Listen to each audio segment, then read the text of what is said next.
Good evening. Welcome to the Monday edition of Newsmax Prime. I'm J.D. Hayworth. Of prime interest tonight, countdown to a confrontation. The first Republican presidential debate takes place Thursday night. And as Donald Trump's popularity continues to climb, the New York Times reports that the Jeb Bush campaign is calling Trump's candidacy, quote, a godsend. The Donald took to Twitter earlier today, tweeting, quote, Bush is pretending that the Trump surge is great for him, and the New York Times is reporting Bush delight. Con job, a Bush nightmare. Well, nightmare or not, Donald Trump has a more than 2-to-1 lead over Jeb Bush, according to the newly released Monmouth poll. Yet Donald is talking down expectations about his own debate performance. Here's what he told ABC's This Week. I'm not a debater. These politicians, I always say, they're all talk, no action. They debate all the time. They go out and they debate every night. I don't debate. I've created tremendous jobs. I built a great company. I do a lot of things, and maybe my whole life is a debate in a way. But the fact is, I'm not a debater, and they are. But with that being said, I look forward to it. We'll see what happens. Who knows?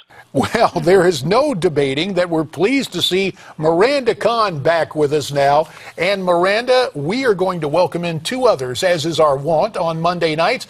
First, from Utica, New York, John Zogby, senior analyst for Zogby Analytics. John's the co-author of First Global's Understanding, Managing, and Unleashing Our Millennial Generation.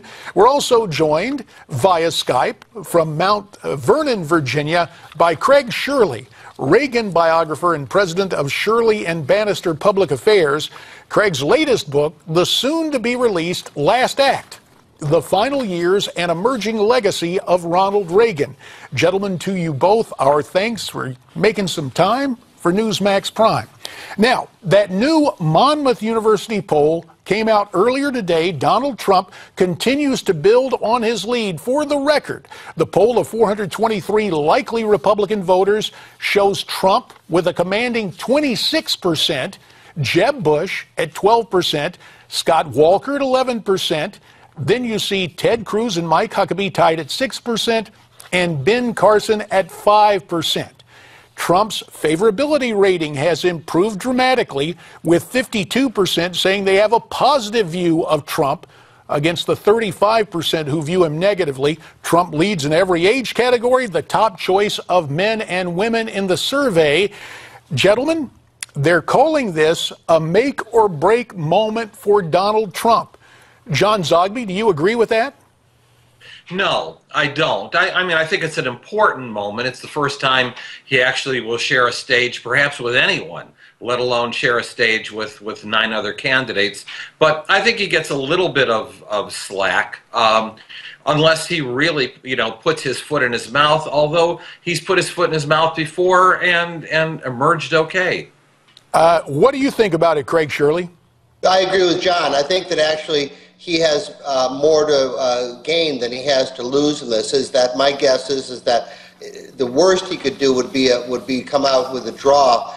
But I don't see, unless, as John said, he really puts his foot in his mouth, which I don't think any of us anticipate that he will come out ahead. He's just such a large, dominating presence right now in the political stage. I don't see how I think he's got a lot of people who frankly want him to come out ahead. Well, Republican National Committee Chairman Reince Priebus was on Meet the Press yesterday, and he downplayed any fallout from candidates speaking out with comments that may not be in line with the party's message. Take a listen to what he had to say. I think both sides are going to have nominees that are going to speak for the party, but right now none of these candidates speak for the party. So, John, I want to start with you. So, in essence, is he saying that he will not worry about it until a candidate is chosen to lead the party? Is this the right strategy? Well, two questions there. For now, I think it's a judicious comment for him to make. There is a while to go, and there's a winnowing out process that has to take place. Secondly, down the road, when we get to into the fall, into the deep fall, around November or so, then he's got to start worrying about the candidates that are out there and those who are going to be claiming to be real Republicans and real conservatives and who will presumably have a fighting chance then. Well, this is obviously something.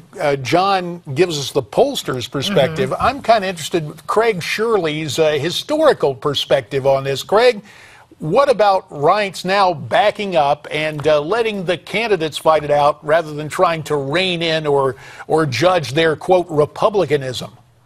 Well, I think that, quite frankly, Reince Priebus made, I think, two mistakes in his interview yesterday. One, he referred to the Republican Party as a private organization. That doesn't sound very Big Ten or very inclusive to me. Secondly, is to say that none of these men speaks for the Republican Party, I think is contrary to the spirit of republicanism and the ideology of conservatism, is that American conservatism rejects the leader principle in that one person speaks for the party, and they tried that with Richard Nixon in the past. That didn't go so well. I think they all, to a degree, speak for the Republican Party, and he ought to be embracing it instead of rejecting it. I want to ask you, Craig, were you surprised at all by Donald Trump's remarks? He seemed kind of to step back a little bit, be a little bit more passive about how he's going to handle the debate, when he's not one usually to do that. Yeah, but you know, Miranda, is that I think I'm starting to study the man now. He has an uncanny ability to pick his moments and an uncanny ability to, as far as his timing goes. He's always been good in terms of timing with business, and now he's developing a very good rhythm as far as American politics. And I think it is that he sensed that there was a time to take a little bit more serious posture, to kind of slow down the rhetoric and up the ante as far as his seriousness, as far as the presidency. He's seeing the same polls that he does. He very well may be the next nominee. He very well may be the next president. And I think that he senses that now is the time to start slowing things down and just maybe speaking with a little bit more authority and less tax. John Zogby, who stands to lose the most by not being on stage? It looks right now, when you average the polls, as we're seeing, that Rick Perry becomes the guy who was there before but who will not be in the big debate on Thursday night. Is this toxic to the Perry campaign? And who else will be hurt by not being on the big stage in Cleveland on Thursday night? Oh, I think so. I think particularly for Perry, because he's been around the park before. This was supposed to be redemption for him this time, and he doesn't, presumably, doesn't even get a chance for that kind of redemption. He's bottomed out, but he's not showing any capacity to rise. Chris Christie also may be a loser. It looks like he's kind of winnowed in, but you know, I mean, let's be frank here. We're talking about tenths of a percent. Here's a guy who was riding very high in 2012. That was his moment.